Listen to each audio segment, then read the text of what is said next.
কাস্টমারের লোকেশনটা এদিকেই, অর্ডার করলে তো মানুষ ফোনও ধরে, ফোনটাও ধরতেছে না। ভাই এদিকে আসেন। কি হয়েছে ভাই? আমি একটা অর্ডার নিয়ে আসছিলাম, কিন্তু কাস্টমার ফোনও ধরতেছে না। আপনি কি কোনো অর্ডার দিয়েছিলেন ভাই? আরে না ভাই, আমি কিছু অর্ডার করি নাই, আমি তো এগুলা বুঝি না কিভাবে অনলাইনে অর্ডার করতে হয়। আরে ভাই আপনি অর্ডারটা করেন নাই, তাহলে আমি 16 Pro Max টা কি করব? এটা আবার অনলাইন পেড করা ছিল বুঝছেন। আপনি যদি আমার 1000 টাকা দিতেন তাহলে আমি ফোনটা আপনার দিয়ে দিতাম। আচ্ছা থাক, মোবাইলটা আমি রেখে দিই। আরে দাঁড়ান ভাই, 1000 টাকা দিলে 16 Pro Max পেয়ে যাবো গা? তাহলে তো এটা হাতছাড়া করন যাবো না।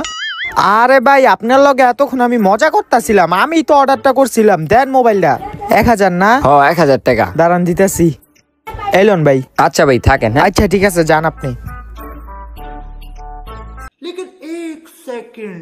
ভালোই হইলো, 1000 টাকা দিয়ে আইফোন 16 Pro Max। কি